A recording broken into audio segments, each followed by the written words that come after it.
The vibration in my molar meant the synaptic tether was active, which also meant I was exactly 3 minutes away from a very expensive disaster.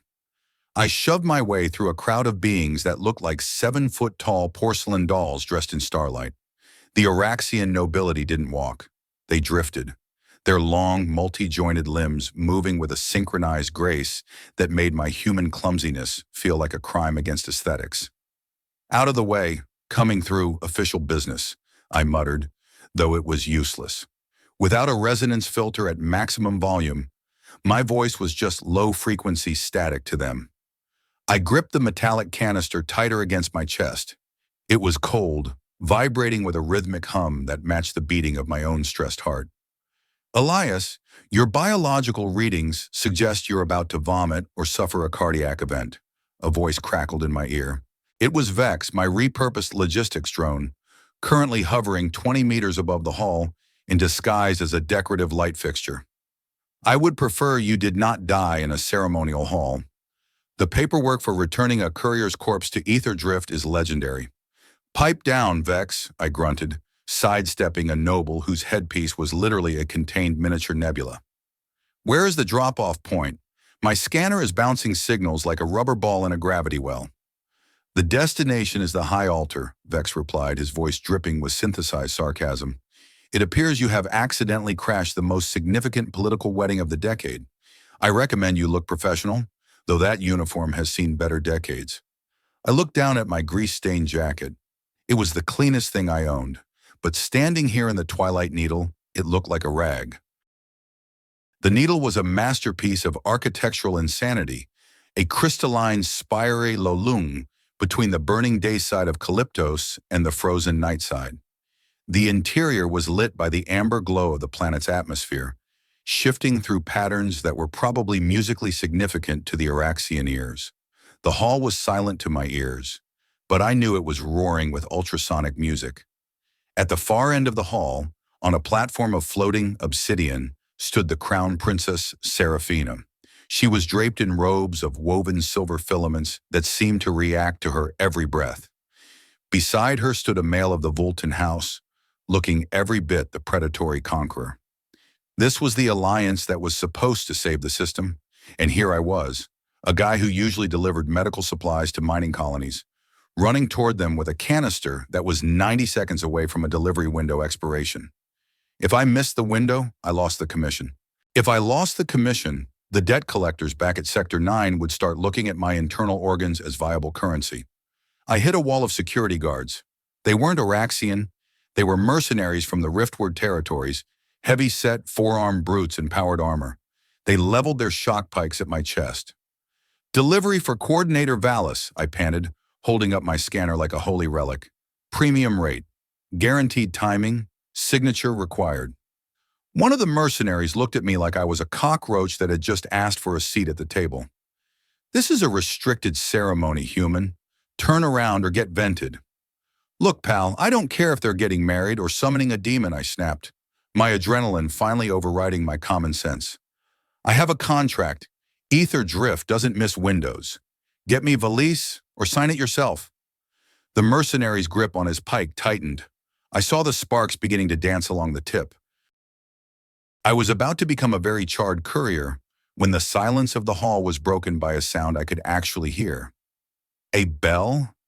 No, it was a vocalization, a low, resonant hum that bypassed my resonance filter and vibrated directly in my chest.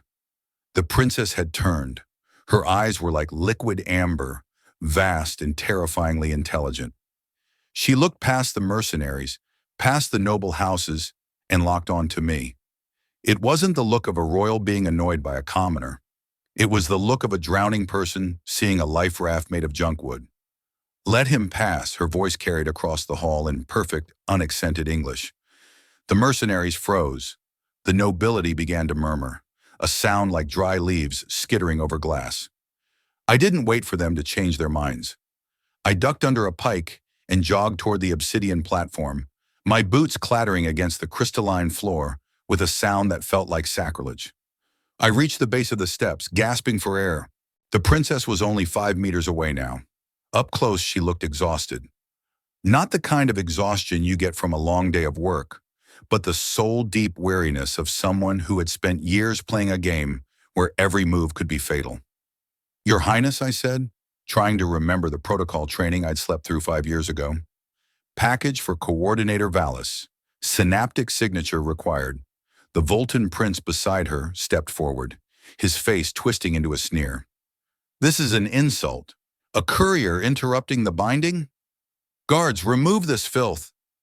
Wait, Serafina said, her voice quiet but absolute. She stepped toward the edge of the platform, her silver robes shimmering. She looked at me, really looked at me. She didn't see the stains on my jacket or the smudge of engine grease on my forehead. She saw the fact that I was the only person in the room who wasn't trying to calculate how much her throne was worth. I authorized the delivery, she said. She reached out, and for a second, I thought she was going to take the canister. Instead, she placed her hand on my delivery scanner. The device chirped, a bright green light flashing as it verified her synaptic signature. Delivery confirmed, the device's mechanical voice announced. I felt a wave of relief so strong I almost sagged. The commission was locked. My kidneys were safe for another month. Thank you, Your Highness. I'll just bug out now. Enjoy the reception.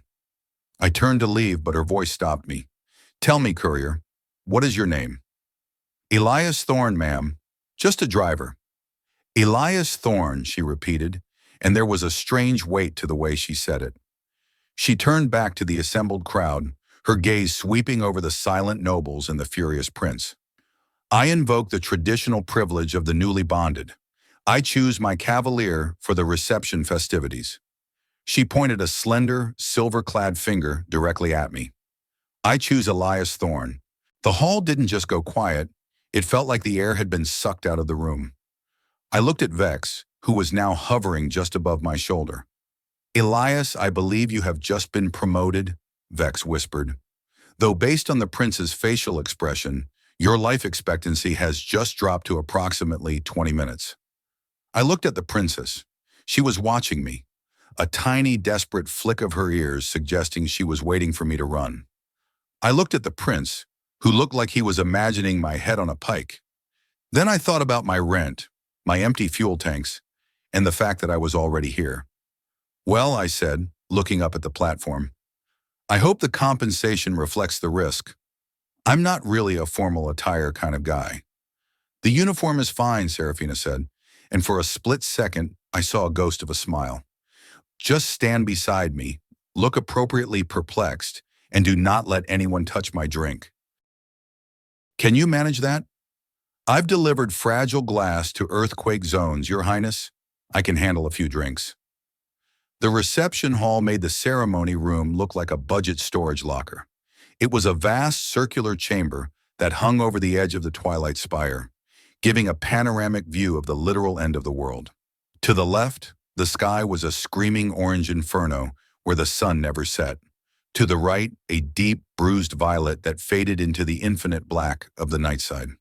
I stood exactly 2 steps behind Princess Serafina, feeling like a speck of dust on a diamond.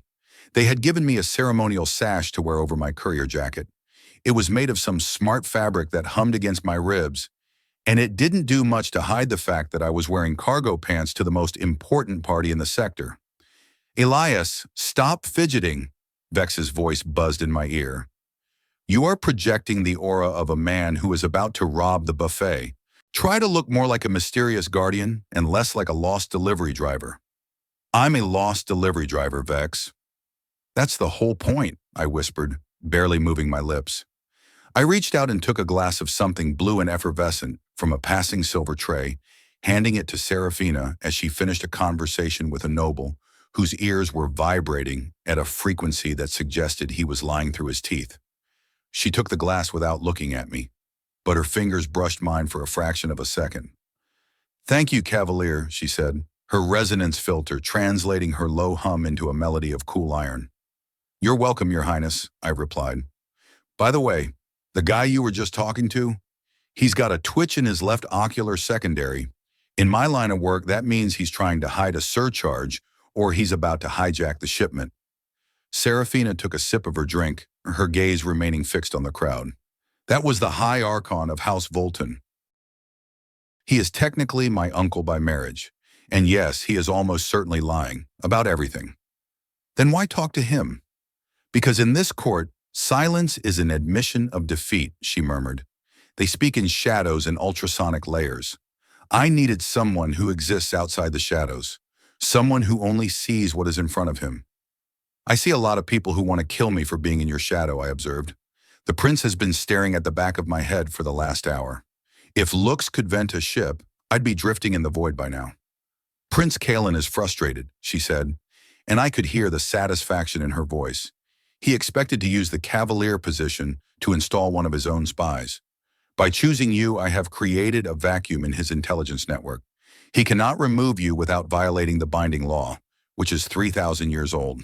3,000 years of tradition just to keep a courier around? That's some heavy-duty logistics, I said, leaning in a bit closer. But I'm not just standing here for the view, am I?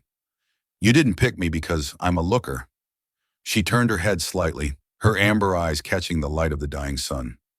You helped my head of household 3 months ago. You spent 30 minutes fixing a cargo manifest error that wasn't your fault, simply because you didn't want the shipment to be late. You had no idea I was watching. You didn't ask for a tip. You just wanted the job done correctly. I don't like messy paperwork, I shrugged. It leads to lost packages. Exactly, she said. Everyone in this room wants a piece of the Araxian throne. You just want the signature on the scanner. That makes you the most dangerous person in this hall, Elias Thorne. You are the only one who isn't for sale.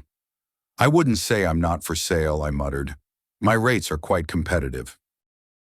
A noble approached us then, his robes made of shifting liquid metal. He bowed low, his ears swept back in a gesture of extreme and likely fake humility.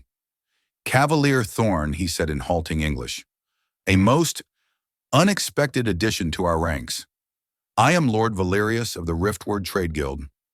I trust the hospitality of the Needle is to your liking. It's better than a spaceport motel, I said, keeping my face as flat as a lunar plane. The drinks are cold and the architecture is confusing. 10 out of 10. Valerius's ears twitched. A man of simple tastes, refreshing. Tell me, as a man of the common sectors, what do you make of our little union? I think it looks like a very complex supply chain, I said, taking a step forward so I was slightly blocking his path to the princess. Lots of moving parts. High risk of bottlenecking if the leadership doesn't know how to manage the flow. But then again, I just move the boxes. I don't worry about what's inside them. A clever answer, Valerius said, his eyes narrowing. But sometimes the contents of the box can be volatile. One must be careful not to drop the package. I've never dropped a package in 5 years, Lord Valerius, I said, my voice dropping an octave. And I'm not about to start today. The noble bowed again and retreated into the crowd. I felt the tension in my shoulders begin to knot. This wasn't a party. It was a battlefield with better catering. Elias, Vex's voice returned. I have been scanning the local network. There are some very strange data packets moving between the Voltun security detail and the station's atmospheric control system. How strange. They are using a high-level encryption usually reserved for military logistics, and they are looking at the oxygen scrubbers in this specific sector. Can you block them? I am a logistics drone, not a cyber warfare suite, Vex snapped. But I can tell you that if those scrubbers are tampered with, this entire hall will be filled with sleep gas in approximately 10 minutes. I looked at Serafina. She was mid-conversation with a group of diplomats. I couldn't just shout it out. The panic would be a death sentence in a room full of people who valued the stillness. Your Highness, I said, stepping right into her personal space, we have a delivery issue. She excused herself gracefully and turned to me. What is it, Elias? I need you to call for a toast, I said. Now. And I need you to tell everyone to move to the North Gallery to see the sunrise. Why? Because the ventilation in this room is about to go south, and I'm pretty sure the Volton house isn't planning on giving us gas masks. She didn't hesitate. She didn't ask for evidence or a secondary opinion. She simply tapped her resonance filter, sending a pulse of sound through the hall that commanded instant attention. My friends, she announced, her voice ringing with royal authority. The transition of Calyptos is a rare beauty. Join me in the North Gallery to witness the first light of our new alliance." As the crowd began to drift toward the other side of the spire, Serafina lingered for a second. She looked at me, her ears tilted forward in a sign of genuine respect. "How did you know?" "My drone noticed a glitch in the manifest," I said, already looking for the nearest exit. "Like I said, I don't like messy paperwork." We moved with the crowd, but as the last of the nobles cleared the hall, I saw a group of riftward mercenaries moving against the flow, their pikes leveled. They weren't looking for the sunrise. They were looking for us. "Time to move, Your Highness," I said, grabbing her hand. "I think our delivery window just got a lot tighter." "Where are we going?" she asked, her silver robes rustling as she ran beside me. "To the cargo bays," I said, a grim smile touching my lips. "It's the only part of this station where I actually know the layout. And it's the only place where a courier has the home field advantage." We ducked into a service elevator just as the first clouds of sleep gas began to hiss from the ceiling. As the doors slid shut, I looked at the princess. She was breathing hard, her perfect royal composure finally starting to crack. "You're doing great," I said. "Just remember, stand beside me, look appropriately formal, and try not to get shot. Think you can manage that?" "I've survived 3 decades of Araxian politics, Elias," she panted, straightening her sash. "I can handle a few mercenaries." "Excellent," I said as the elevator jolted downward, "because I'm pretty sure they're going to be a lot harder to handle than a late delivery fee." I checked my scanner. The commission was still locked, but the mission parameters had just shifted from decorative escort to active survival. "Vex," I said into my comms, "get the void skimmer warmed up. We're going to need a signature on a few more documents before this night is over." "Copy that, Elias," Vex replied. "I shall begin calculating the most efficient route through the incoming fire." The elevator didn't just descend, it dropped like a lead weight in a vacuum. I braced my boots against the floor plates, feeling the familiar, jarring hum of the heavy-duty industrial magnets through my soles. This wasn't the silk-lined luxury lift of the Araxian elite. This was a service hoist, built for moving crates of grade-A nutrient paste and heavy machinery. It smelled like ozone, stale sweat, and the bitter tang of hydraulic fluid. It was the scent of my life, and for the first time in 4 hours, I stopped feeling like an intruder. Beside me, Princess Serafina had gripped the rusted handrail so hard her knuckles were as white as her robes. The silver filaments of her wedding dress caught the flickering amber light of the service lamp, making her look like a ghost trapped in a machine. She was shivering, though the temperature in the shaft was at least 25 degrees Celsius. "You okay, Highness?" I asked, checking the tactical readouts on my wrist scanner. "We're about 40 levels down from the party. The air scrubbers here are separate from the main hall. No gas, but the air is going to be a bit thick." "I am functional," she whispered. Her resonance filter hummed a low, jagged note that suggested her composure was held together by nothing more than stubbornness.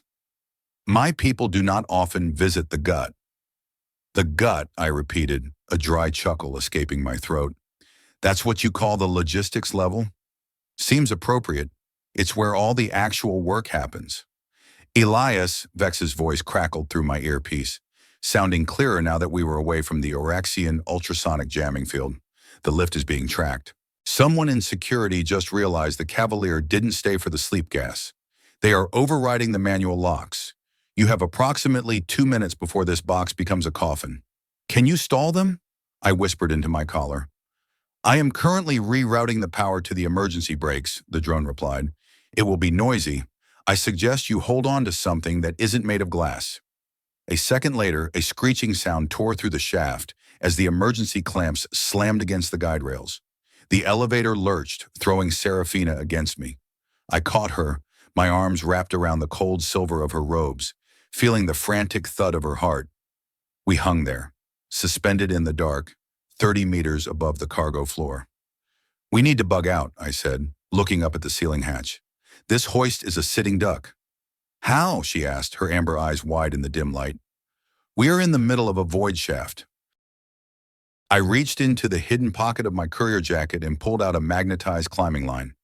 It was rated for 2,000 kilograms, which was more than enough for a cynical driver and a princess who probably weighed less than a crate of feathers. "Trust me," I said, I've done this before when my ship got impounded at Nexera Station. It's basically just a very fast delivery. I kicked the hatch open and hauled myself up. The shaft was a cavern of shadow and humming cables. Far below, I could see the glowing red lights of the cargo bay's automated sentries. Above us, the sounds of shouting and the metallic clatter of pikes echoed down the tube. The Voltan guards were coming. I secured the line to the lift's frame and looked down at Serafina. You'll need to wrap those robes around your legs. If they catch in the pulley, we're both KIA. She didn't argue.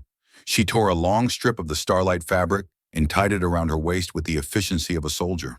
It was the first sign of the steel I'd suspected was hidden under the royal mask. I looped the harness around her, pulling the straps tight until we were chest to chest. Hold tight, I warned. Don't look down. Looking down is for people who have time for regrets. I hit the release, and we plunged.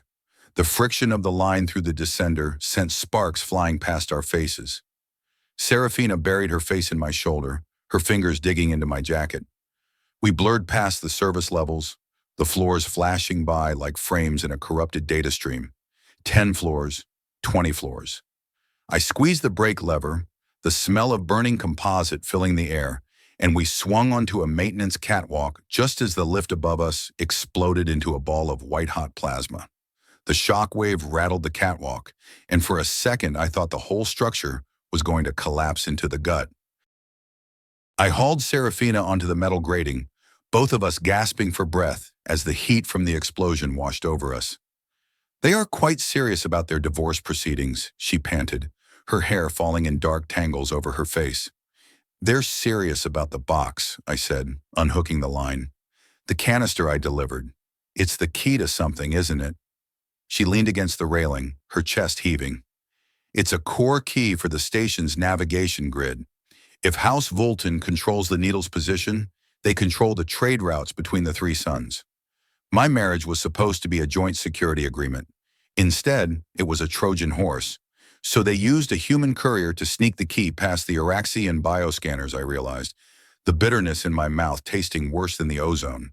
I wasn't just a decoration. I was the mule. You were a variable they couldn't control, she countered, her amber eyes glowing with a sudden fierce intensity. They expected you to deliver the package and leave. They didn't expect me to keep you close. Elias, move! Vex screamed in my ear. 3 squads of Riftward mercs just hit the catwalk 5 levels up. They've got long-range sluggers. I grabbed Serafina's hand and started running. The catwalks were a labyrinth of rusted steel and pipes, weaving through the massive coolant tanks that kept the station from melting in the Calypto sun. We were in the territory of the deck apes now, the heavy lifters and dock workers who kept the Imperial gears turning. We rounded a corner and nearly collided with a group of 6 men. They were massive, their skins stained with industrial grease, wearing exoskeletons designed for moving 2-ton crates. They looked at my courier uniform, then at the princess's torn starlight robes, and their hands went to the heavy wrenches and welding torches hanging from their belts. Easy, boys, I said, holding up my hands but keeping them close to the stun baton in my belt. We're just passing through. That's a lot of silver for the gut, one of them growled, his voice a gravelly rumble. Looks like royal trouble to me, and we don't like royal trouble. It usually comes with soldiers. I recognized the leader, a guy named Jax. I'd delivered a shipment of black market stims to his crew 2 months ago when the official supply lines had been choked by the Voltan tariffs. Jax, it's Elias. Ether drift. Remember the stims for the night shift? The big man squinted at me, his eyes narrowing through the grime. Elias? The guy with the smart-mouthed drone? That's me, I said, and the soldiers are already here. If they find us, they're going to flatline anyone who saw us. You know how the Voltan house operates. They don't leave witnesses, and they sure as hell don't pay overtime for being collateral damage. Jax looked at Serafina. She didn't cower. She stood tall, even with her dress in tatters and her hair a mess. She looked him in the eye, and for a second, the power dynamic of the whole station shifted. The House of Oraxian owes a debt to those who work in the dark, she said, her resonance filter projecting a tone of pure, unadulterated sincerity. Help us reach the cargo bay, and I will personally see to it that the Riftward guilds are disbanded and the gut is given the resources it has been denied for 50 years. Jax laughed, a harsh metallic sound. Promises from a princess. I've heard those before. I don't make promises, Serafina said, stepping forward until she was inches from his grease-stained exoskeleton. I make trade agreements, and right now my life is the most valuable commodity on this station. Are you a merchant, Jax, or just a deck ape? Jax stared at her for a long moment. Then he spat on the floor and nodded to his men. Grab the welding shields. We're moving a high-priority shipment to Bay 7. You're actually going to help? I asked, surprised. The mercs are already cutting through the level above, Jax said, grabbing a heavy pulse welder. If they come down here, they'll break our equipment, and I hate it when people touch my gear. The next 10 minutes were a blur of shadows and steam. Jax's crew knew every shortcut, every blind spot in the station's internal sensors. They moved us through the coolant vents and the waste disposal chutes, hiding us behind massive piles of scrap metal whenever a security patrol passed by. As we crouched behind a pile of discarded engine cowlings, I watched Serafina. She was watching the workers, her eyes taking in the grime, the broken tools, and the exhaustion that no amount of royal tradition could mask. She was seeing the cost of her empire, and the look on her face wasn't one of pity, it was one of realization. I spent 20 years thinking this station was a miracle of architecture, she whispered to me. I never realized it was held together by people who don't even have enough light to see their own hands. Logistics is a dirty business, Highness, I said, checking my scanner. You can have the most beautiful palace in the stars, but if the guys in the basement aren't happy, the foundations start to rot. We reached the entrance to Bay 7, the private hangar where my ship, the Void Skimmer, was docked. But the heavy blast doors were locked down and the red emergency lights were strobing. The Voltan guards have the sector sealed, Jax said, peering around a crate. There's a squad of 8 armed with heavy disruptors. They're waiting for you to show your faces. I looked at the princess. We couldn't outgun them, but we were in a warehouse filled with 5,000 tons of various industrial goods. Jax, I said, a plan forming in my head. What's in those pressurized canisters over in Bay 6? Nitrogen coolant, he said. Why? I looked at Serafina. Can you trigger a fire alarm from here? I can override the local thermal sensors if I can get to a terminal, she said. Okay, I said, checking my pockets. Here's the plan. We don't fight them. We just make the environment so difficult to work in that they bug out. Jax, your boys start venting the nitrogen. Highness, you hit the fire suppression system. I'll provide the distraction. You're going to be the bait? She asked, her hand catching my sleeve. I'm a courier, I said with a lopsided grin. I'm used to being chased. Just make sure the Void Skimmer's ramp is down when I get there. I didn't wait for her to argue. I vaulted over the crate and started running toward the center of the bay, screaming at the top of my lungs. Hey, you riftward losers, I shouted, firing my stun baton into the air. I've got the princess. Come and get your bonus. The mercenaries turned, their disruptors whining as they powered up. I dived behind a heavy loader just as the air where I'd been standing turned into a storm of ionized particles. Now, I yelled. Suddenly, the bay was filled with a thick, white fog as the nitrogen canisters were breached. At the same time, the fire suppression system triggered, dumping thousands of liters of heavy foam from the ceiling. The temperature dropped 40 degrees in 5 seconds. The mercenaries were blind, their infrared sensors useless in the sudden cold of the nitrogen fog.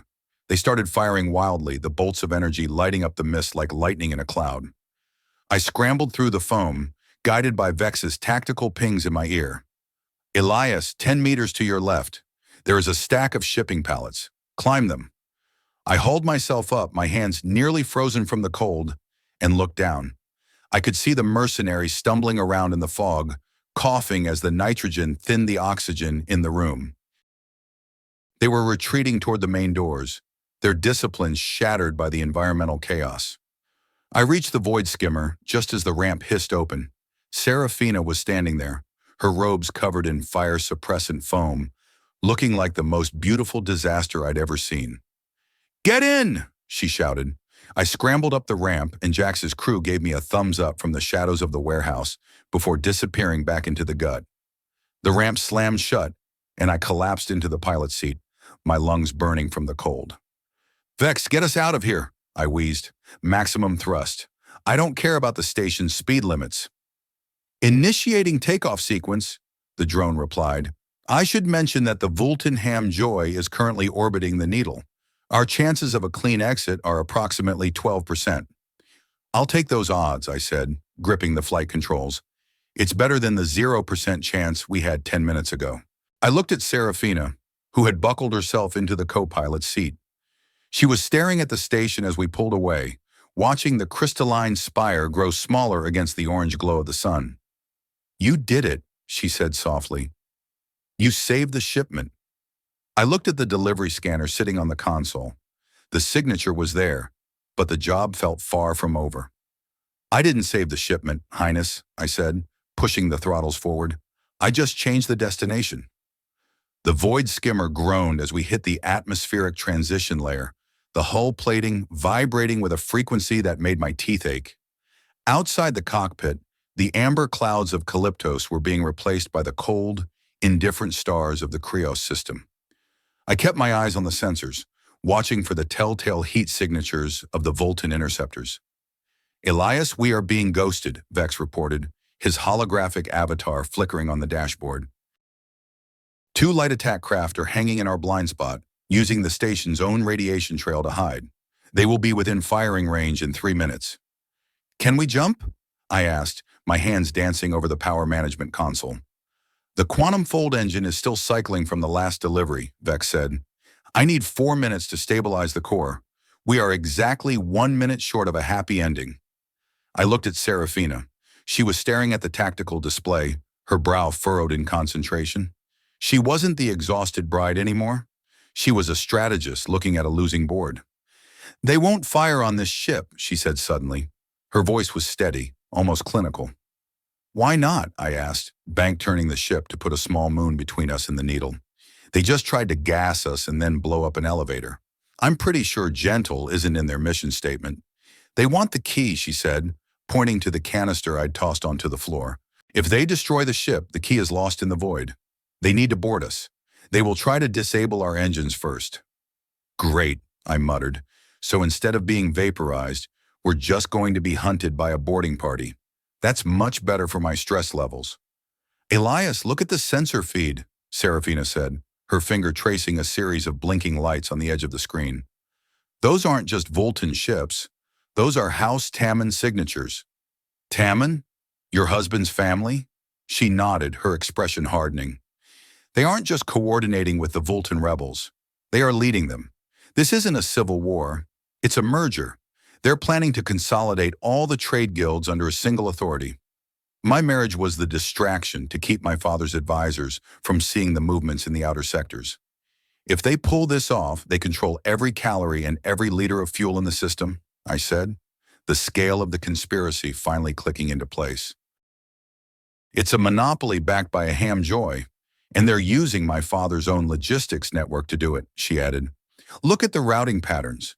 They've been diverting military supplies to civilian warehouses for months." I stared at the data. My delivery driver brain started seeing the patterns I'd spent 5 years navigating. The diverted shipments, the accidental delays at the border, the sudden surge in premium delivery rates for specific sectors. It wasn't just incompetence. It was a calculated economic strangulation. "I've delivered to some of those warehouses," I whispered. "I thought the markup was just standard corruption. I didn't realize I was helping build a blockade." "You were just doing your job, Elias," she said, but her voice held a note of warning. "But now you have a choice. You can keep just doing your job, or you can help me break the circuit." I looked at the canister on the floor. The key, the thing I'd brought into the heart of her world. I felt a surge of anger, not at her, but at the way the world worked. How people like the Vulcan nobles could move lives around like crates on a manifest, never caring who got crushed in the process. "I'm tired of being the guy who just moves the boxes," I said, my grip tightening on the flight stick. "Vex, forget the clean jump. We're going into the rings of Oryx." "The rings?" Vex squawked. "Elias, the debris density in the Oryx system is 98%. It is a graveyard for ships and bad ideas." "Exactly," I said. It's also the only place where those interceptors can't use their long-range targeting. If they want us, they're going to have to come in and get their hands dirty. I slammed the throttles forward, and the void skimmer screamed as it dove toward the glittering field of ice and rock that surrounded the neighboring gas giant. Behind us, the two interceptors accelerated, their pilots realizing our desperate gambit. As we entered the outer edge of the rings, the world turned into a chaotic dance of white and gray. Massive chunks of ice, some the size of small cities, drifted past the cockpit, their surfaces gleaming in the light of the distant suns. I switched the flight controls to manual, feeling every vibration of the hull as the ship's thrusters fought the turbulent gravity of the rings. "You're good at this," Serafina observed. Her hands gripped the arms of her seat as I performed a barrel roll to avoid a jagged asteroid. "You learn to drive fast when your boss thinks guaranteed delivery means break every law of physics," I said, sweat beads rolling down my neck. "Vex, how's that engine core?" 3 minutes, Elias, and the interceptors have entered the field. They are firing harpoon cables. They really want to tether us.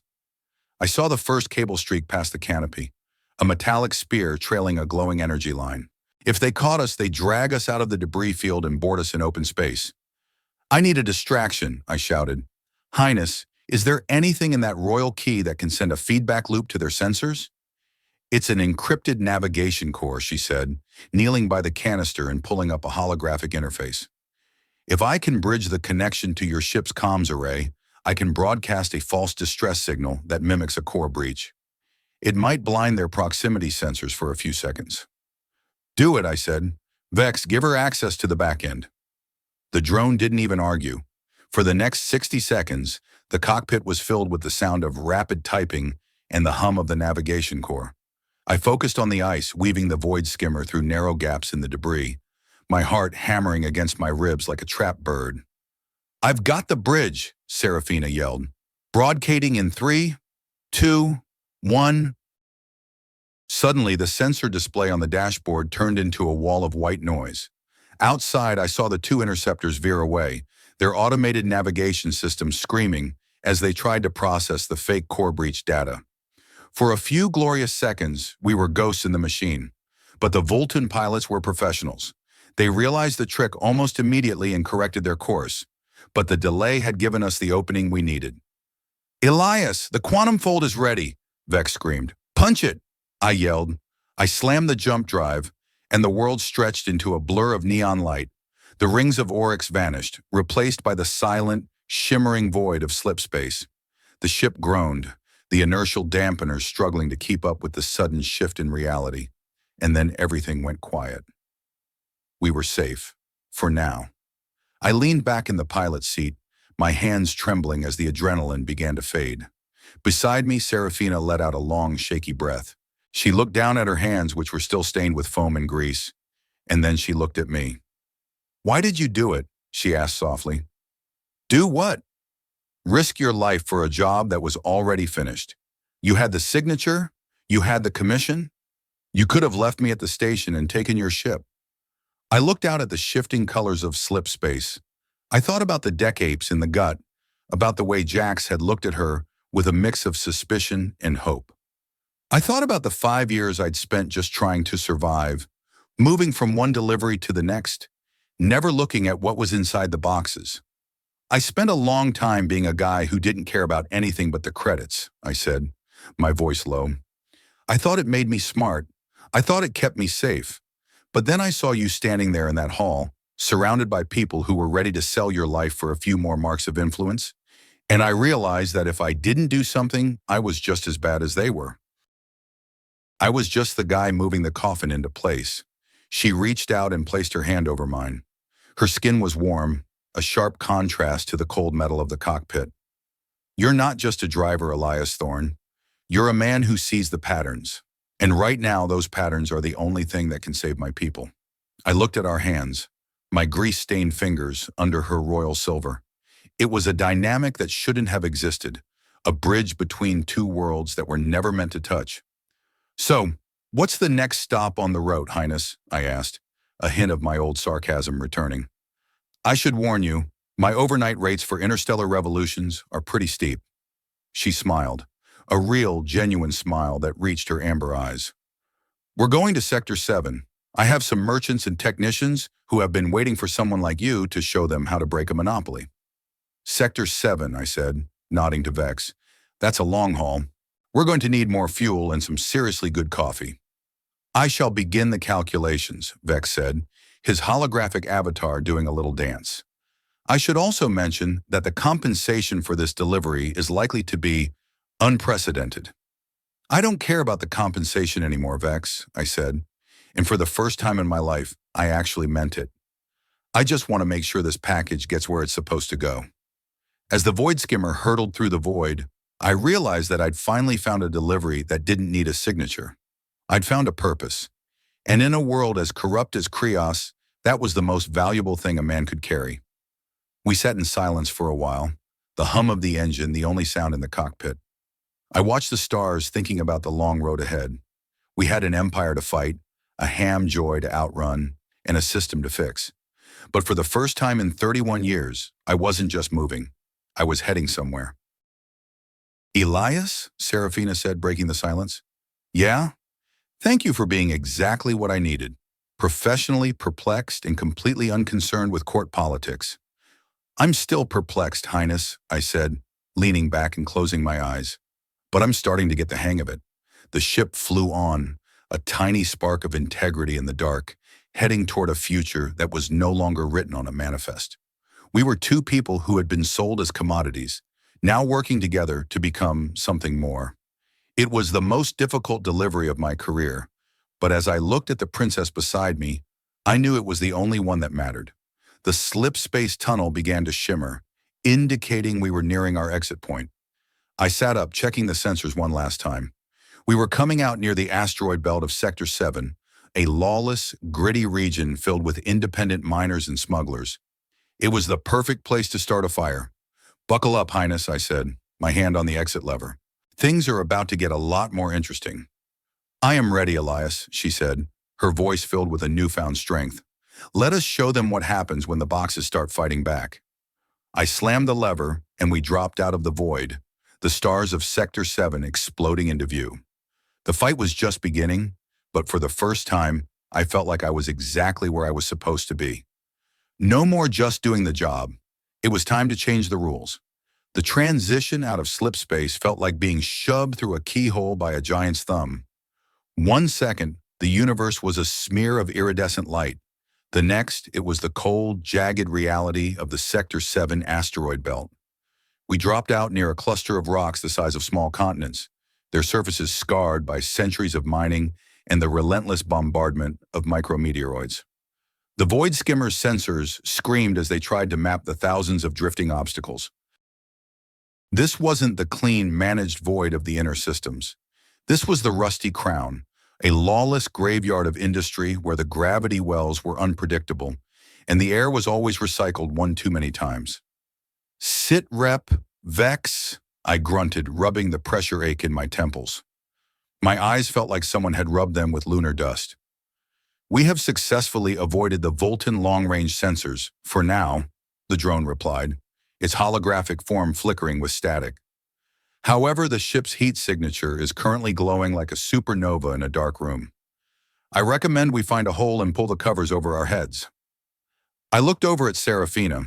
She was staring at the asteroid field, her amber eyes reflecting the dull gray of the rocks. She looked smaller in the pilot's seat, stripped of the grand halls and the starlight robes. She was wearing a borrowed set of my spare coveralls, the heavy canvas swallowing her frame. She looked less like a princess and more like a fugitive, but her back was still as straight as a pulse rifle barrel. "Where are we going, Elias?" she asked. "The iron market," I said, banking the ship into the shadow of a massive, hollowed-out iron-nickel asteroid. It's an old mining hub that the guilds abandoned 30 years ago.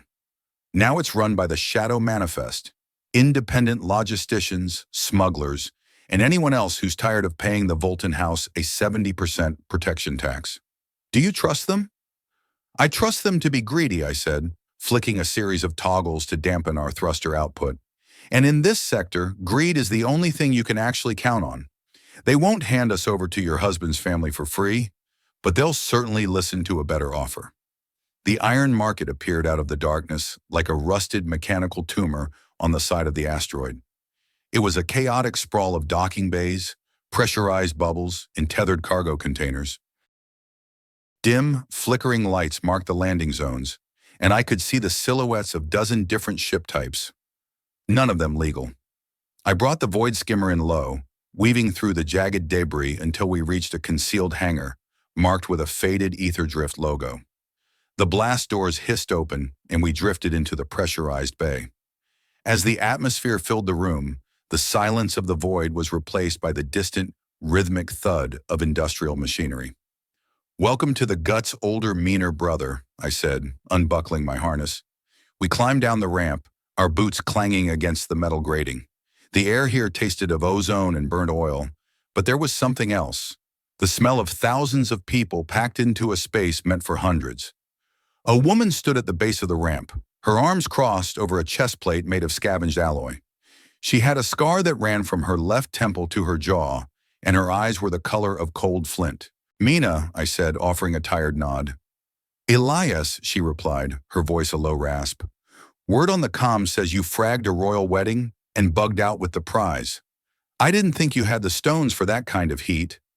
"I'm just delivering a package, Mina. The destination just keeps changing." Mina looked at Serafina, her gaze lingering on the princess's Oraxian features. "A high-born in the crown.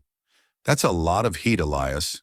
The Volton House has put a bounty on your head that would buy 3 medium-class freighters. Why shouldn't I just vent you both and retire? Because I'm the only one who can tell you why the Volton House is suddenly recalling every military supply contract in the sector," I said, stepping between them. "You've noticed the shortages, haven't you? The fuel prices tripling in 3 days? The med supplies being diverted to secure warehouses?" Mina's expression didn't change, but her ears, human but sharp, twitched slightly. We noticed. "We thought it was just the usual guild squeeze." "It's not a squeeze," I said. "It's a throat punch. They're starving the independents to build a monopoly that will turn Sector 7 into a slave colony." Mina stayed silent for a long moment, the industrial thrum of the station filling the gap. Then she gestured toward a dark tunnel leading deeper into the asteroid. "Come on, the manifest is meeting in the boiler room. But if you're lying, Elias, I'll let the deck apes use your drone for target practice." "Hey!" Vex squeaked from my shoulder. "I am a sensitive instrument of logistics." We followed Mina through a labyrinth of narrow corridors.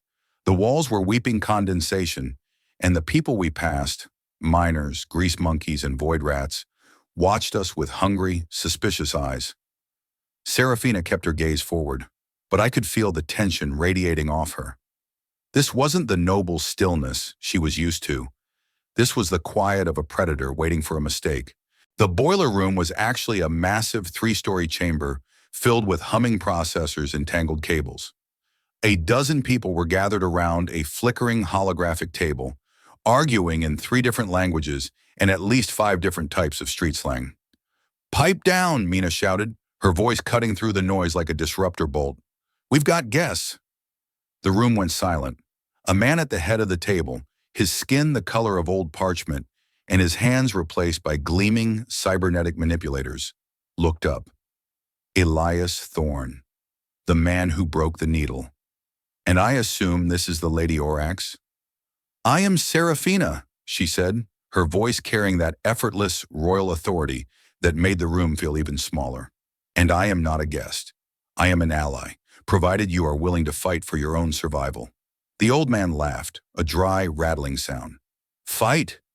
We're merchants, lady. We survive by moving with the tide, not by trying to hold it back." "The tide is rising to drown you, Silas," I said, stepping up to the table. I tapped my scanner, and the data we'd pulled from the needle's core projected onto the holographic map. I showed them the patterns. I showed them the diverted fuel, the biometric shackles being shipped to Sector 7 Distribution Center 4, and the orbital paths of the Volton Hamjoy. I showed them that the very routes they used to feed their families were being turned into a noose. "Look at the logistics," I said, pointing to a cluster of red icons near the Oryx system. "They aren't just taxing you. They are replacing you. They've commissioned automated haulers that don't need independent pilots. Once they secure the core key I have in my ship, they can lock every jump gate in the sector. You'll be trapped in a graveyard with no air and no way out. The room remained silent as they studied the data. These were people who lived by the numbers, and the numbers I was showing them were a death sentence. Silas rubbed his cybernetic jaw. Even if this is true, we don't have a ham joy. We have scavenged freighters and mining lasers. We can't fight the House of Volton. You don't need to fight them in a line battle, Serafina said, stepping forward. She looked at each of them in turn, her amber eyes burning with a conviction that was starting to move me too. You need to stop their heart. Their entire strategy relies on the core key and the centralized control of the jump gates. If we broadcast the truth of their monopoly to the other great houses, their political alliance will shatter. They are breaking imperial law to do this. And who's going to broadcast it? Silas asked. Our comms are jammed. I can do it, I said, but I need access to the old array on the far side of the belt. It's an old military relay that predates the Volton sensors. If we can get there, we can send a high-burst transmission to the Imperial Council. Mina shook her head. The old array is in the middle of a debris field so thick a needle couldn't pass through it. Not to mention, it hasn't had power in 20 years. I'm a courier, Mina, I said with a lopsided grin. I specialize in getting things where they aren't supposed to go. This is the turning point, Elias, Vex whispered in my ear. If you do this, there's no going back to just moving boxes. You're a revolutionary now. That's a very low-paying career path. I ignored the drone. I looked at Serafina, and for the first time, I didn't see a princess or a mission.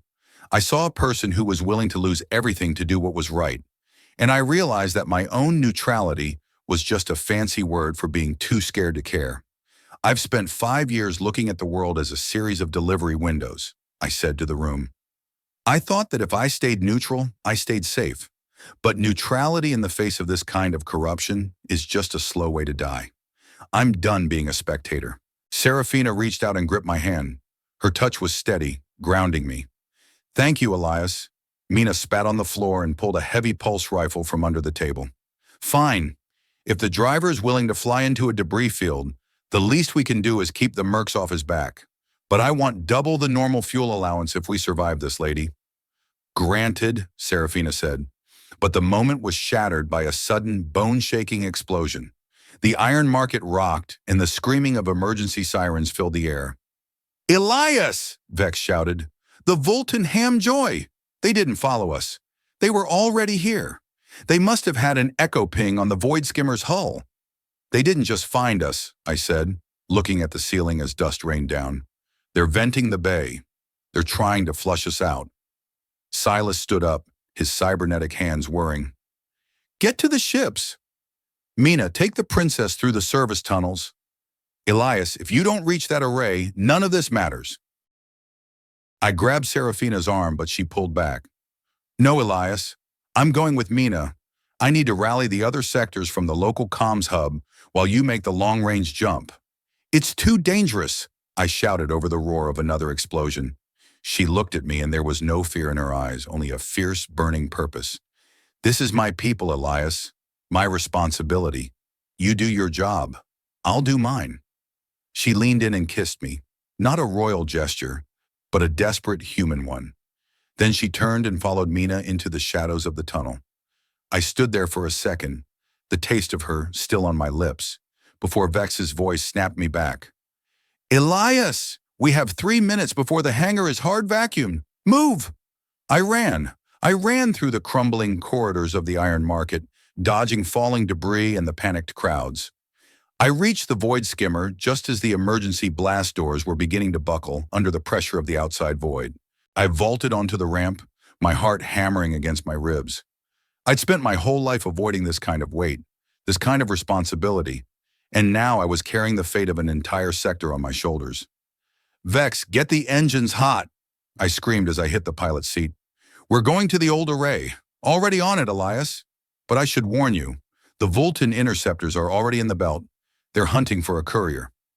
Let them hunt, I said, slamming the throttles forward. I've got a delivery to make. As the void skimmer shot out of the hangar and into the chaotic storm of the asteroid belt, I looked back at the iron market. It was being swarmed by Voltan ships, their disruptor bolts lighting up the darkness like angry stars.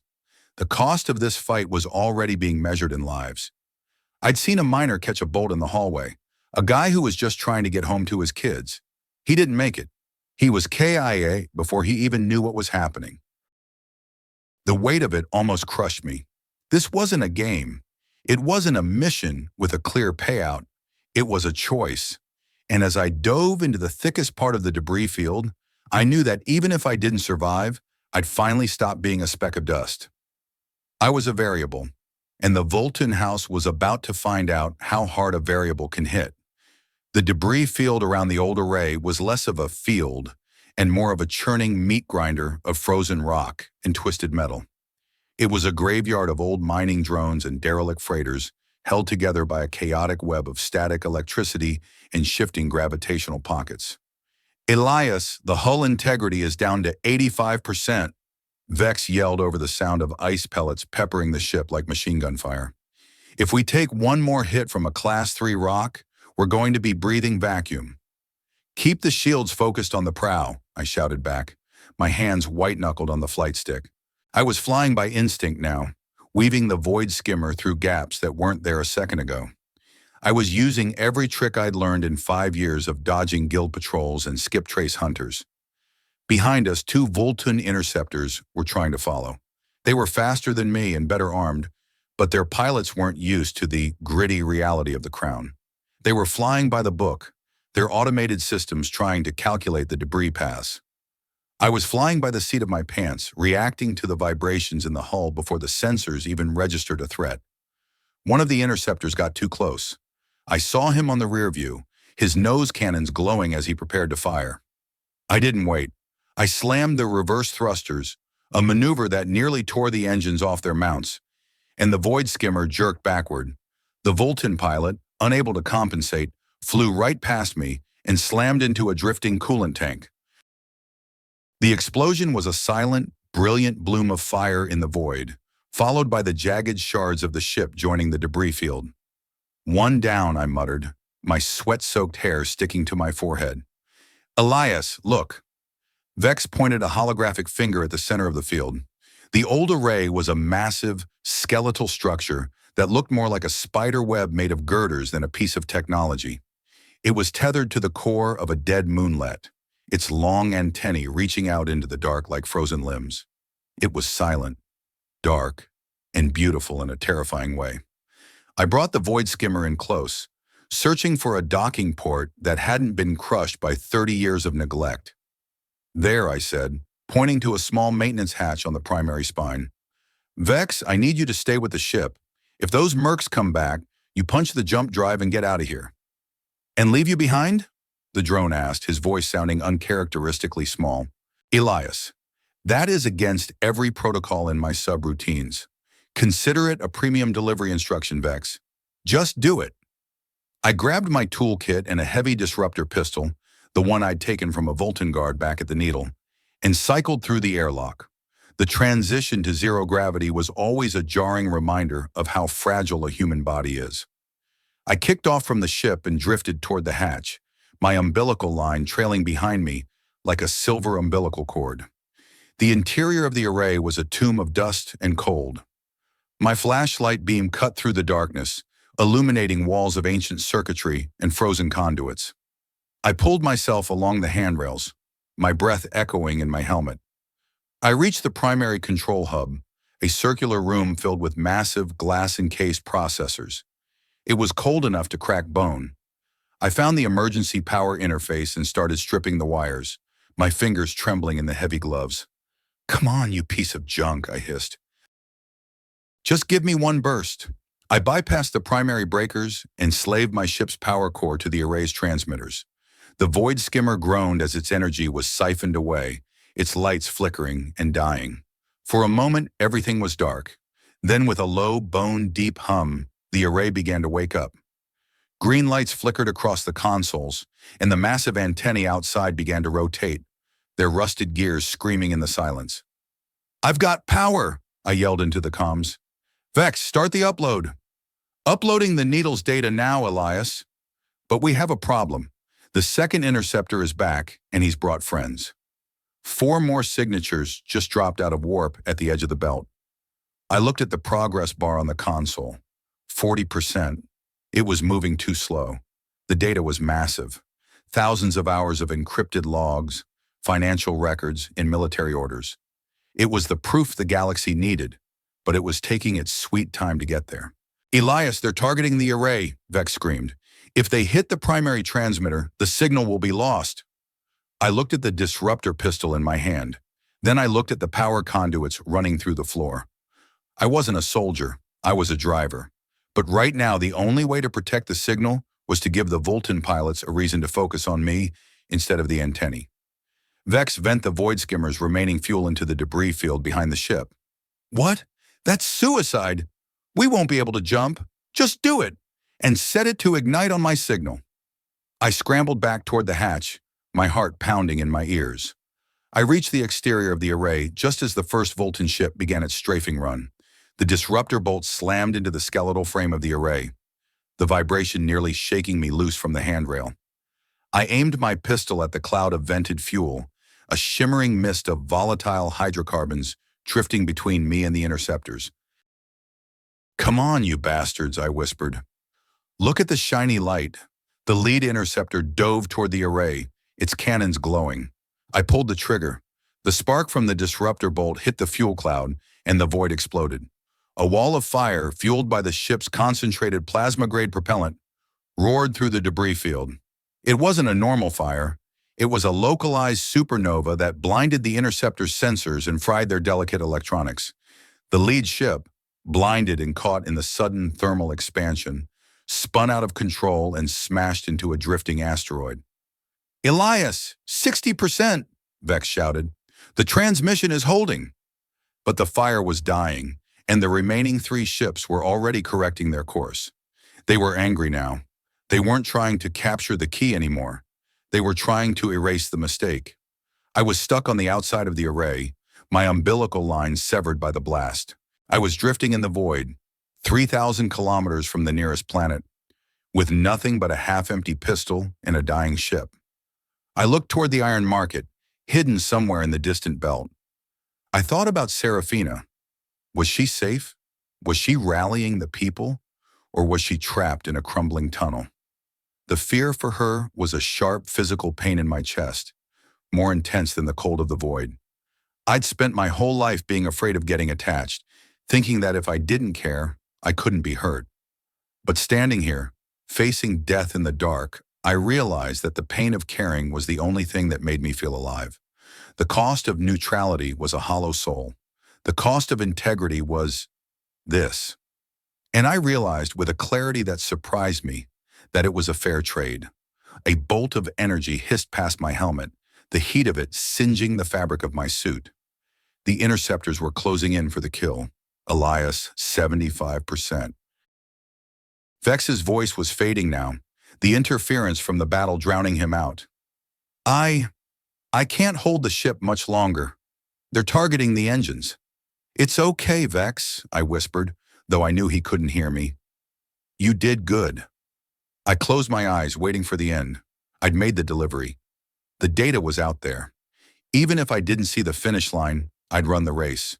But the end didn't come. Instead, the void was filled with a new sound, a sound that shouldn't have been possible.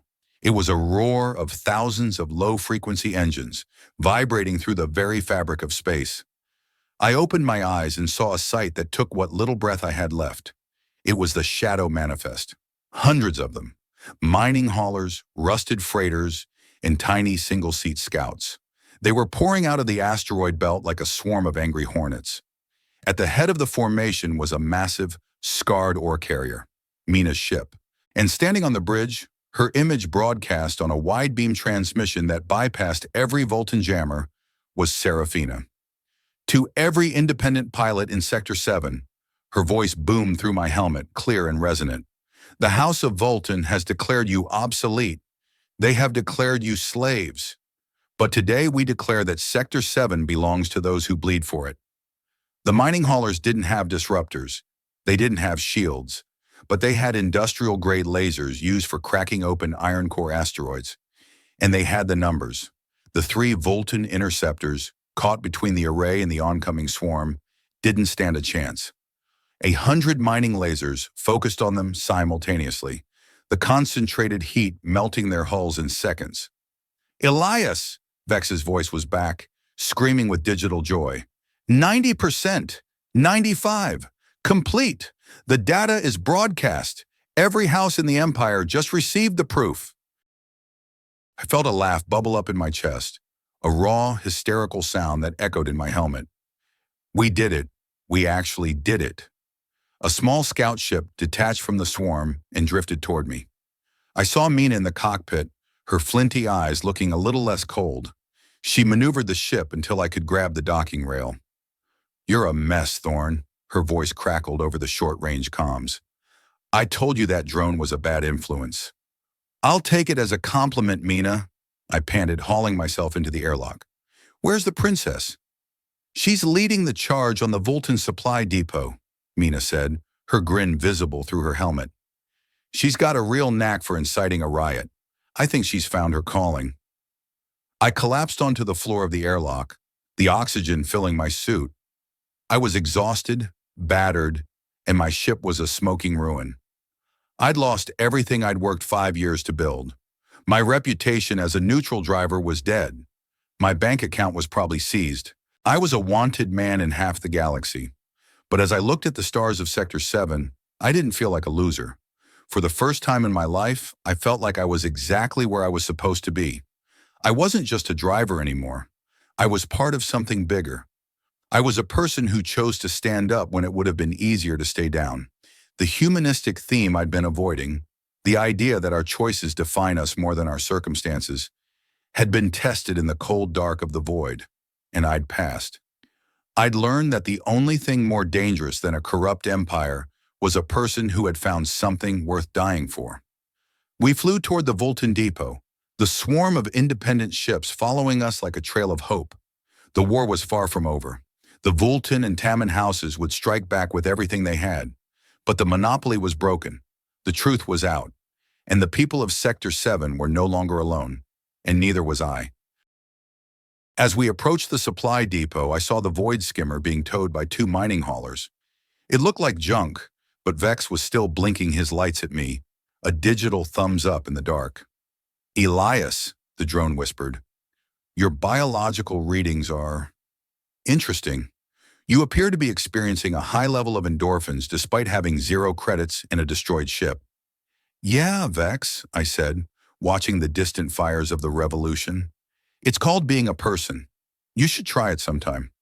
"I'll stick to the logistics, Elias," the drone replied. "It's much safer for the sub-processors." I smiled. Safe was overrated. I'd spent 31 years being safe. I'd much rather be right. And as the airlock opened and I saw Serafina waiting for me, I knew that the next delivery, the one where we delivered freedom to an entire system, was going to be the best one of my life. The driver was back on the road, and this time, he wasn't just moving boxes, he was moving the stars. The mall wasn't just a supply depot, it was a testament to the arrogance of the House of Vulcan. Built into the hollowed-out carcass of a massive iron asteroid, the facility was a jagged, multi-layered fortress that served as the beating heart of their economic stranglehold. Thousands of docking bays pulsed with the light of automated haulers, while kilometers of armored corridors held enough fuel and weaponry to subjugate a dozen systems. We weren't just attacking a station, we were performing surgery on a monster. "Elias, the Shadow Manifest fleet is beginning the initial breach," Vex reported, his holographic form shimmering with a frantic, static, heavy yellow. "Mina is leading the heavy haulers against the outer shield pylons. However, I must inform you that the Vulcan security grid has deployed 64 interceptors. Our odds of survival have moved from suicidal to statistically impossible." "Thanks for the vote of confidence, Vex," I muttered, banking the void skimmer into a tight roll to avoid a stream of anti-ship fire. The ship groaned, the sound of stressed metal echoing through the cockpit. I was following Mina's lead, weaving through a storm of slag and debris. "Just keep the tactical overlay active. I need to see the flow." I wasn't looking for enemy ships. I was looking for the lines. Every logistics hub has a rhythm, a specific pattern of movement that keeps the gears turning. If you find the bottleneck, the whole machine grinds to a halt. Beside me, Serafina was focused on a separate console, her hands moving with a speed that spoke of a different kind of training. She was coordinating the communication burst we triggered from the old array. "The message is spreading," she said, her voice a calm anchor in the chaos. "The other great houses, House Oryx, House Thaloris, they are seeing the evidence. The Voltan monopoly is being challenged in the Imperial Council. But Kalen is accelerating his plan. He's not waiting for a political resolution. He's going to glass the iron market to erase the witnesses." "Not if we cut the power first," I said. We were approaching the primary intake vent for the Maw's coolant system. It was a tunnel 300 meters wide, protected by a series of massive, rotating shutters. If we could get inside, we could reach the core and use the navigation key to trigger an emergency shutdown. "Mina, we're at the slot," I shouted into the comms. "Give us a window." "Copy that, courier." Mina's voice crackled back, thick with the grit of Sector 7. "We're dropping the scrap load now. Make it count, slick." A dozen mining freighters suddenly released their cargo, thousands of tons of compressed scrap metal and industrial waste. The Voltan point defense systems shifted their focus to the incoming cloud of debris, creating a blind spot in the sensor grid. I slammed the throttles forward. The void skimmers screamed, the inertial dampeners struggling to keep us from being flattened against the seats. We dove into the cloud of scrap, the sound of metal striking our hull like a million hammer blows. For a terrifying 3 seconds, the world was nothing but gray static and the smell of ozone. Then we were through. The coolant tunnel was a cathedral of blue-glowing pipes and rushing liquid nitrogen. I leveled the ship, the walls of the tunnel blurring past us at 500 kilometers per hour. "Elias, watch the decks!" Vex screamed. A squad of automated sentry drones detached from the ceiling, their red eyes glowing as they targeted our engines. I didn't fire back with the ship's cannons. Instead, I tapped into the logistics override I'd built during our flight from the Needle. "Vex, trigger the lost package protocol," I ordered. Suddenly, the void skimmer released a burst of decoy signals, digital ghosts that mimicked the signature of a high-priority delivery. The sentry drones, programmed to prioritize the safety of logistics assets above all else, hesitated. Their targeting computers cycled through the conflicting data, and in that split second of confusion, we roared past them. "You're getting a little too good at manipulating the system, Elias," Serafina observed, her amber eyes reflecting the blue glow of the tunnel. "In a world where everything is a transaction, you just have to know which currency to use," I said. But the lightness in my voice was a mask. My hands were shaking. Every second we spent inside the maw, I was acutely aware of the people outside, the miners and dockers who were dying to give us this chance. I saw a hauler take a direct hit on the tactical map, the icon vanishing in a puff of red. That was someone I'd shared a drink with at the Iron Market, a guy named Ren who had 2 kids on Calyptos. He wasn't a soldier. He was a father who had decided that he was tired of being a line on someone else's balance sheet. The humanistic theme I'd been wrestling with hit me with the weight of an asteroid. Integrity wasn't just about not lying. It was about acknowledging the cost of your actions. For years, I'd told myself that by staying neutral, I wasn't responsible for the world's rot. But by delivering their packages and keeping my head down, I had been the silent enabler of every tragedy the Voltan House had authored. The cost of my neutrality was Ren. It was the thousands of people currently fighting a war they shouldn't have to fight.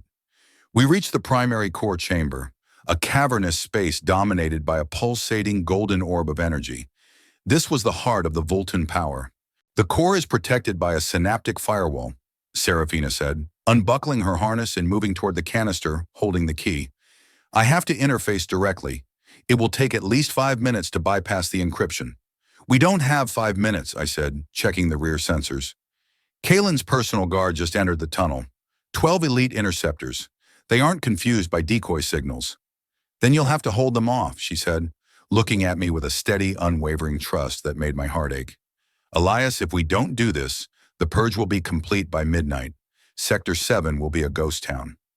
I looked at the sensor feed, 12 against 1, in a narrow tunnel with no room to maneuver. "Vex, transfer all auxiliary power to the forward shields," I said. my voice dropping to a low, jagged rasp, and prime the fire suppression foam in the cargo bay. We're going to give them some static. Elias, that is a high-side risk maneuver, Vex warned. The Void Skimmer's hull cannot sustain that much pressure. She's a courier ship, Vex. She was built to take a beating, I said. I spun the ship around, facing the entrance of the chamber. The Voltan interceptors emerged from the blue mist of the tunnel, their sleek black hulls looking like shards of obsidian. They didn't offer a parley. They opened fire immediately. The chamber erupted in a storm of white-hot energy. The Void Skimmer's shields flared, the sound of the impacts vibrating through my boots. I fought the controls, keeping the ship positioned between the interceptors and the core where Serafina was working. "Status, Highness!" I shouted over the roar of a shield breach alarm. 40%, she yelled back, her hands flying across the holographic interface of the key. "They've locked the primary gate. I'm rerouting through the maintenance subgrid." A bolt of energy tore through our starboard wing, and the ship tilted violently. Smoke began to fill the cockpit, the acrid smell of burning plastic stinging my eyes. "We lost the inertial dampeners on the right side," Vex reported, his voice cracking with digital panic. "Elias, we are being vented. Hull breach in Sector 4. I ignored the alarms. I focused on the lead interceptor. He was moving in for the kill, his nose cannons glowing with a lethal intensity. He thought I was just a driver trying to play hero. He thought I was a commodity that had reached its expiration date. "I'm a courier, you bastard," I thought. My jaw clenched so hard it hurt. And I never miss a delivery. I slammed the ship into a hard burn, not away from the enemy, but directly at them. It was a move so reckless it defied every rule of flight combat. The Voltan pilot tried to bank away, but I'd already predicted his arc. I clipped his wing with our reinforced prow, the impact spinning him into the chamber wall. 1 down, 11 to go. But the Void Skimmer was dying. The lights were flickering, and the air was getting thin. I looked at the core. Serafina was bathed in the golden light, her expression one of intense focus. She looked like a queen, not by birth, but by the sheer weight of her will. I realized then that she had changed as much as I had. She wasn't fighting for a throne or a family name anymore. She was fighting for the people she'd seen in the gut. She was fighting for Jax, for Mina, and for the man who delivered her packages. Transformation isn't a sudden event. It's a slow burn that finally reaches the heart. 60%, she screamed. A second interceptor dove under our belly, firing a harpoon cable. It slammed into our hull, the metallic spear locking into our frame. They were trying to tether us, to drag us away from the core. "Vex, eject the cargo bay doors," I ordered. "Elias, that will destabilize our entire structure. Do it!" The doors blew outward, the explosive decompression throwing the Void Skimmer forward. The harpoon cable snapped, the tension whipping it back into the interceptor like a steel lash. The enemy ship was sliced in half by its own weapon. But the cost was high. The cargo bay, my home for 5 years, was now open to the void. Everything I owned, every souvenir from every planet I'd ever visited, was gone. My life was being stripped away, layer by layer, until there was nothing left but the mission. And strangely, I felt lighter. I looked at the dashboard. My bank account was empty. My ship was a wreck. I had no future, no plan, and no credits. But for the first time in 31 years, I knew exactly who I was. I wasn't a speck of dust. I was the guy standing in the way of a tyrant. 80%. Serafina's voice was a whisper now, her strength flagging under the strain of the synaptic interface. The remaining 10 interceptors coordinated their fire. A massive wave of energy hit our shields, and they finally collapsed. The Void Skimmer's systems went dark. The hum of the engine died. We were drifting, a silent, broken shell in the golden light of the core. The lead Voltun ship, Kalen's personal craft, drifted toward us. I could see the pilot through the canopy. He was laughing. He raised his cannons for the final shot. "Delivery confirmed," I whispered, looking at the core. At that exact moment, the golden orb turned a brilliant, blinding white. The navigation key had finally bypassed the firewall. A pulse of energy shot out from the core, a physical wave of reality-altering power. It didn't destroy the ships. It simply turned them off. Every Voltan vessel in the maw, every automated hauler, Every interceptor suddenly lost power. The lights of the station died, replaced by the cold, natural light of the Calypto sun. The silence was absolute. I sat in the dark cockpit, my breath hitching in my chest. Beside me, Serafina slumped against the console, the navigation key falling from her fingers. We had stopped the monster, but we were still inside its throat. The darkness of the maw was different from the darkness of the void. It felt heavy, filled with the ghost echoes of thousands of machines that had suddenly been silenced. In the void skimmer's cockpit, the only light came from the dim, red emergency glow of the life support backup and the distant, flickering amber of the Calypto sun shining through the coolant vents. "Vex, you still with me?" I asked, my voice sounding like gravel in a blender. "I am currently running on 5% reserve power, Elias," the drone replied, his holographic avatar barely a faint outline in the dark. "The core pulse has fried approximately 70% of my non-essential processors. I can no longer calculate logistics, but I can tell you that we are currently drifting at 3 meters per second toward the primary coolant intake. If we hit it, the ship will likely crumble like a dry biscuit. Can you give me the thrusters? Just for a second?" "Negative. The power couplings are fused. We are a paper boat in a storm that has just turned into a graveyard." I looked over at Serafina. She was conscious, but her eyes were glassy, the strain of the synaptic interface having taken a brutal toll on her nervous system. She reached out, her hand finding mine in the dark. "Did it work?" she whispered. "The station is dark, Serafina. The jump gates are locked. Kalen's fleet is dead in the water." "Then, we won." "We're still in the box, Highness," I said, looking at the tactical display that was slowly rebooting. "And the box is falling." Without power, the maw was no longer maintaining its orbital position. The gravity of the Calypto sun and the dead moonlet was starting to pull the massive asteroid toward the planet's atmosphere. We had 3, maybe 4 hours before the maw became a meteor. I looked at the sensor feed. The shadow manifest ships, Mina's fleet, were also dark. The pulse had been indiscriminate. Hundreds of independent pilots were currently drifting in the void, their life support ticking away. This was the cost. This was the transformation. We had broken the monopoly, but we had broken the people too. The humanistic theme I'd been carrying felt like a lead weight. I had led them here. I had told them to fight, and now they were going to die in the dark because of my plan. "Elias," Serafina said, her voice stronger now. She sat up, her eyes clearing. "Look at the long-range comms. It's not dead. It's on a different frequency." I adjusted the receiver.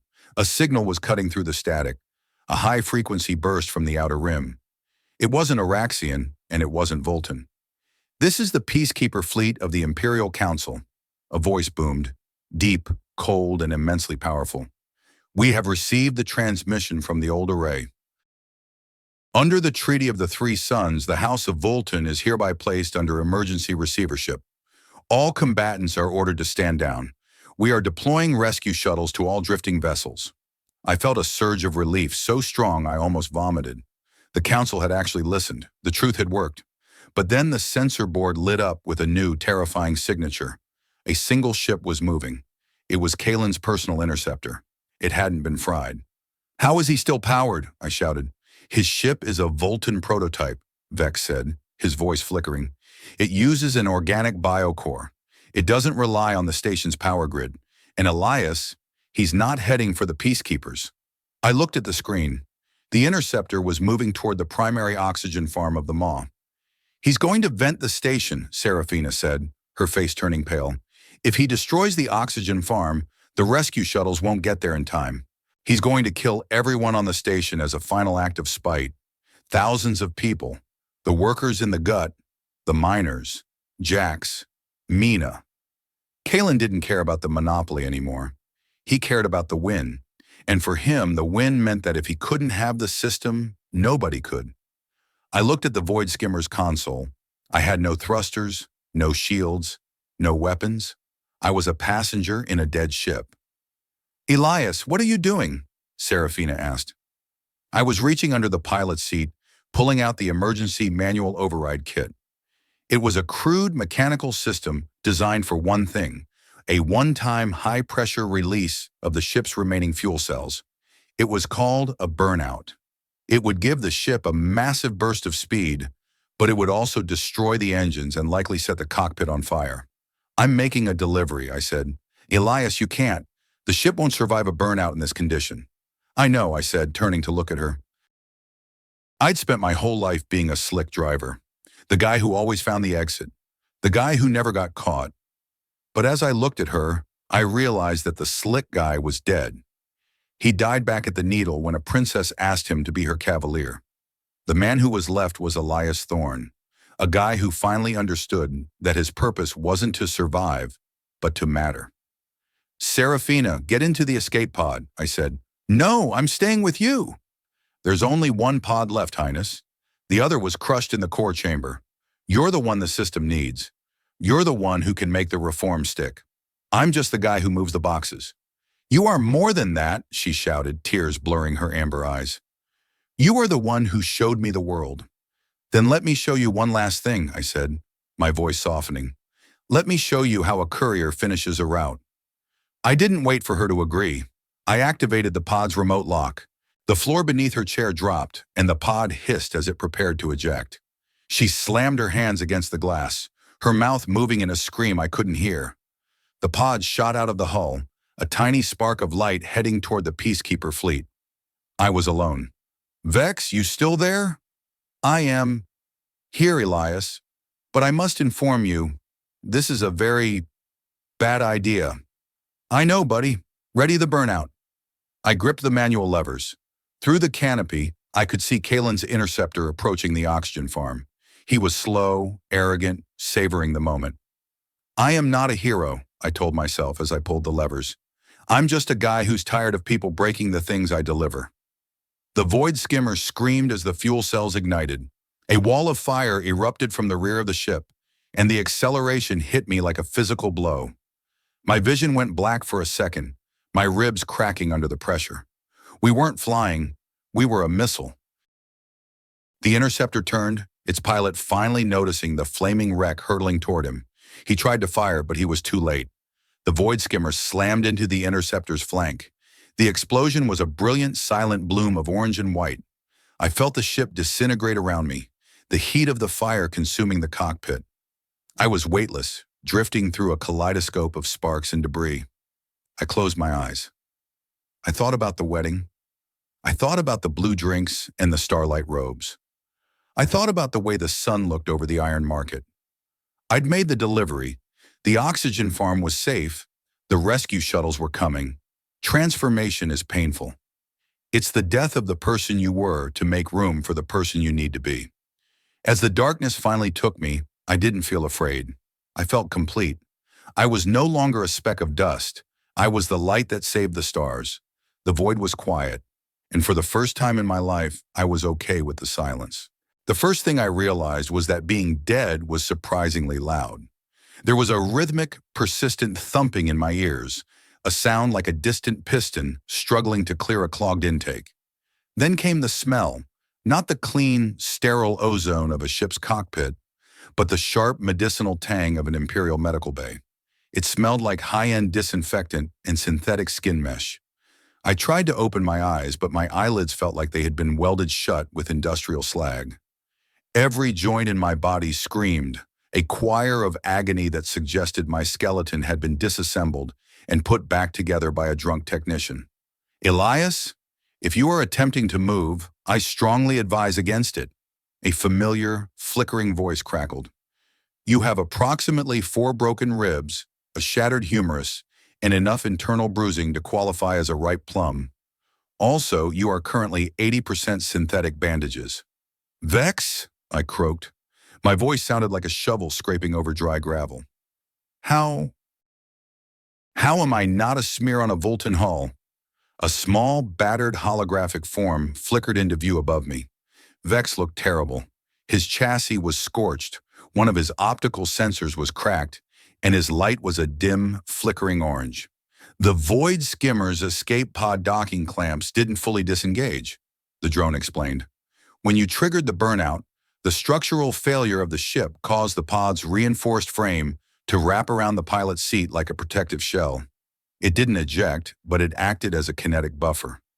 You were found drifting in the wreckage of the oxygen farm by an Imperial recovery team.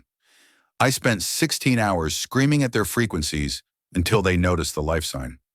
I let out a breath that turned into a cough, and the pain in my chest flared like a sunburst. And the farm? The people? Saved, Vex said. The Voltan interceptor was vaporized. The oxygen systems are being repaired by Imperial engineers. The Ham Joy has surrendered. Sector 7 is no longer under blockade. I closed my eyes again, the relief washing over me with more weight than the pain. We'd done it. The delivery was complete. A few days later, the medicinal haze began to lift. I was moved from a pressurized tank to a standard recovery suite on the Imperial flagship Radiance. It was a room filled with more luxury than I'd seen in my entire life combined. Silk sheets, soft lighting, and a view of the Calypto sun that didn't involve worrying about atmospheric drag. The door hissed open, and Mina walked in. She looked different without her welding goggles and grease-stained vest. She was wearing the clean gray uniform of the Shadow Manifest's new official trade delegation, but her eyes were still as sharp as flint. "Thorne," she said, pulling up a chair and sitting with a heavy sigh. "You look like a skag that got caught in an intake fan." "Good to see you too, Mina," I said, managing a weak grin. "How's the belt?" "Noisy," she said, leaning back.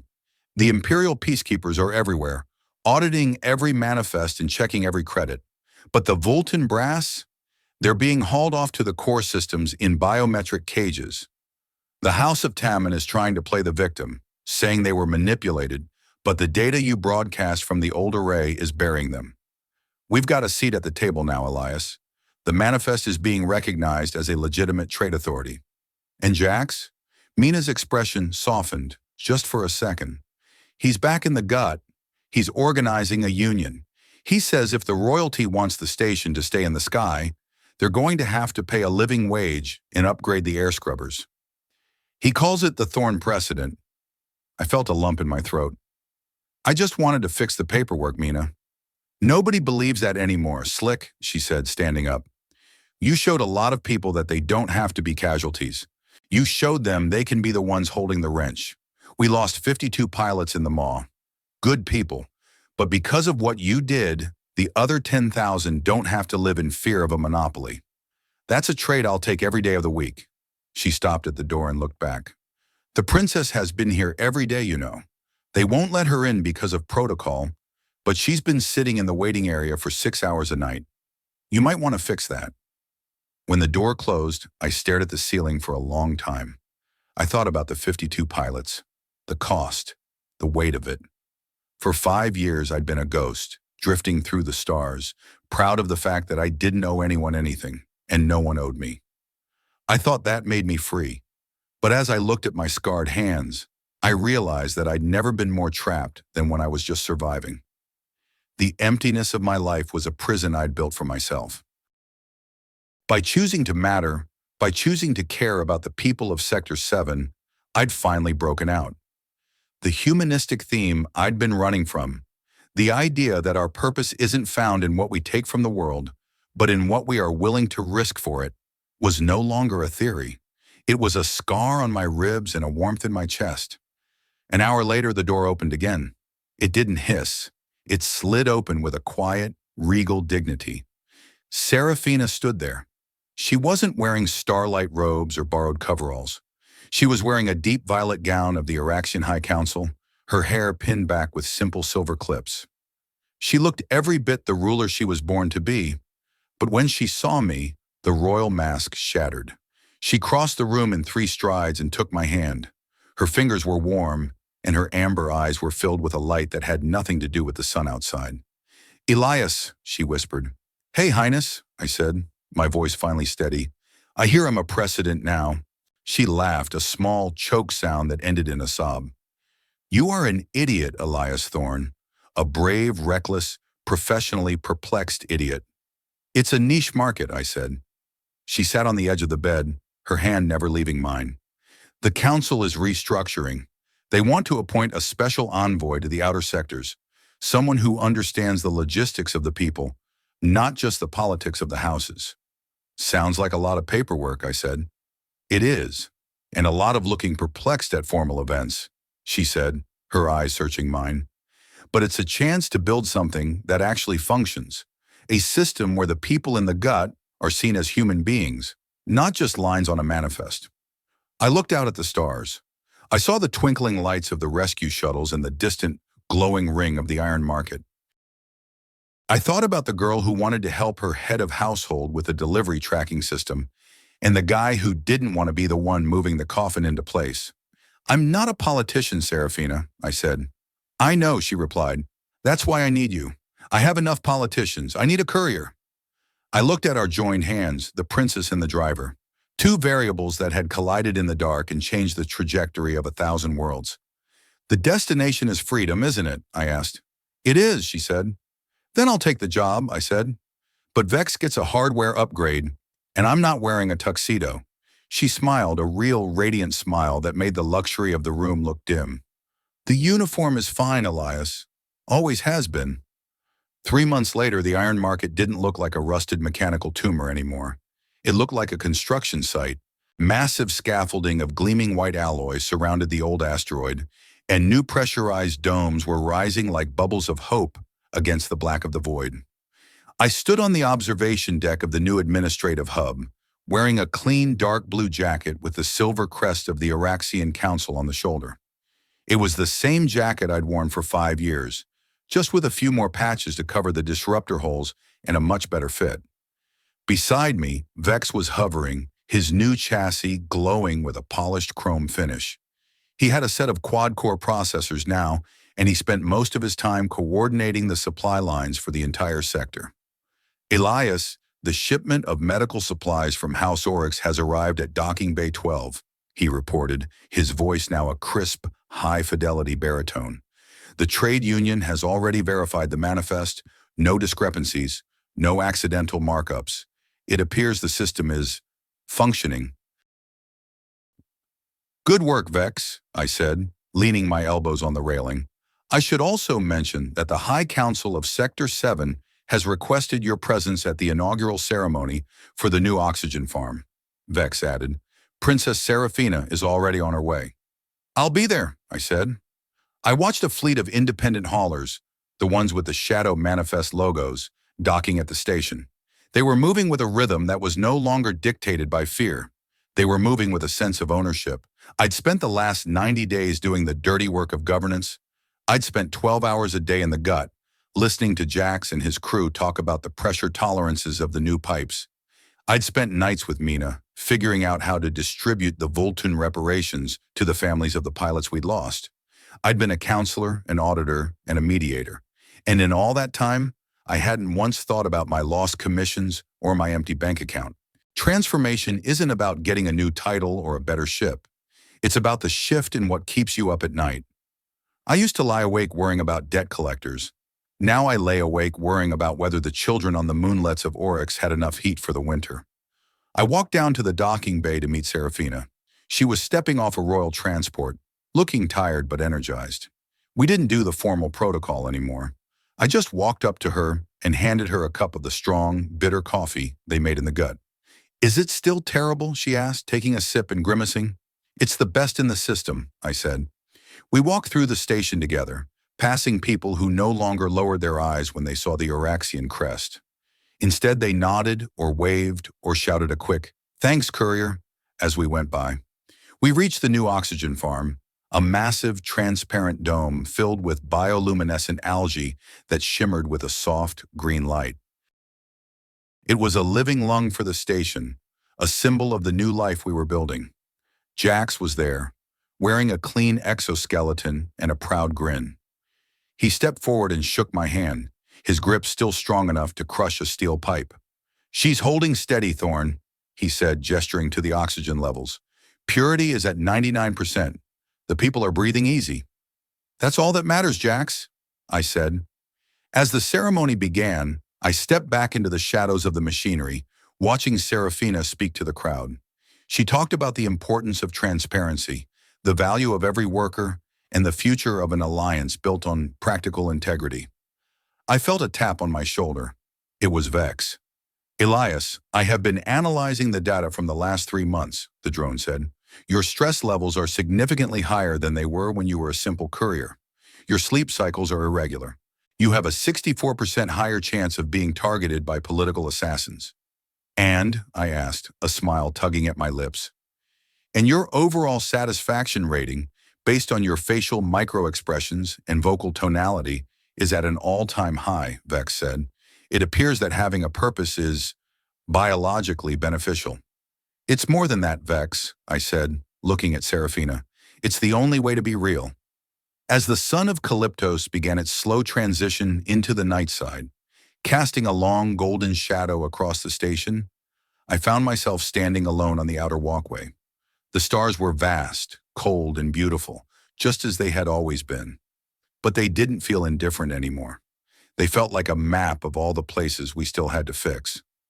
I spent 31 years believing that the universe was just a series of delivery routes. I thought that if I stayed in my lane, delivered the packages on time, and didn't ask too many questions, I was winning. I saw the corruption, the grease, and the suffering as just part of the logistics, a friction I couldn't control. I prided myself on my neutrality, thinking it was a shield that kept me safe from the rot. But standing here now, looking at the lights of a system that is finally breathing on its own, I realize how wrong I was. Neutrality wasn't a shield, it was a blindfold.